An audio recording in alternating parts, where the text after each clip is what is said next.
एक छोटे से गांव में एक बूढ़ा आदमी रहता था। उसके बाल सफेद हो चुके थे, चेहरे पर झुर्रियां थी और शरीर पहले जैसा मजबूत नहीं रहा। लेकिन उसकी आंखों में आज भी एक ऐसी चमक थी जो बड़े बड़े जवानों में नहीं थी। गांव के लोग अक्सर उसका मजाक उड़ाते थे। कोई कहता अब इस उम्र में क्या कर लोगे, कोई कहता तुम्हारा समय तो खत्म हो चुका है। लेकिन बूढ़ा आदमी सिर्फ मुस्कुराता था। हर सुबह सूरज निकलने से पहले उठता और अपने खेत की ओर चल पड़ता।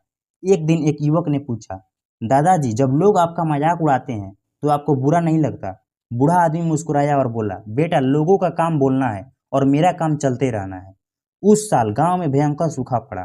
फसलें बर्बाद हो गई। लोगों ने मेहनत करना छोड़ दिया। कई किसानों ने हार मान ली। लेकिन बूढ़ा आदमी रोज खेत जाता रहा। गांव वाले हंसते और कहते, जब बारिश ही नहीं हो रही है तो मेहनत करके क्या मिलेगा? बूढ़ा आदमी केवल एक बात कहता, मेहनत कभी बेकार नहीं जाती। कई महीने बाद अचानक मौसम बदला, बारिश शुरू हुई। जिन लोगों ने खेत छोड़ दिए थे उनके खेत सूने पड़े थे। लेकिन बूढ़े आदमी ने हार नहीं मानी थी। उसने जमीन को तैयार रखी थी। बारिश के कुछ समय बाद उसके खेत में हरी भरी फसलें लहराने लगी।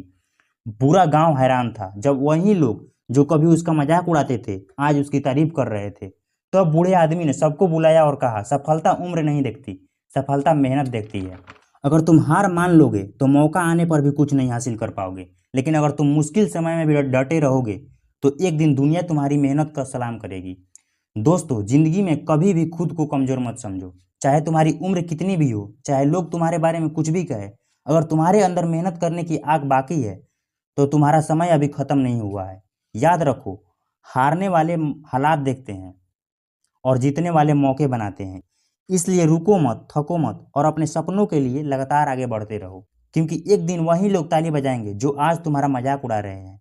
उम्र सिर्फ एक संख्या है, हौसला ही असली ताकत है।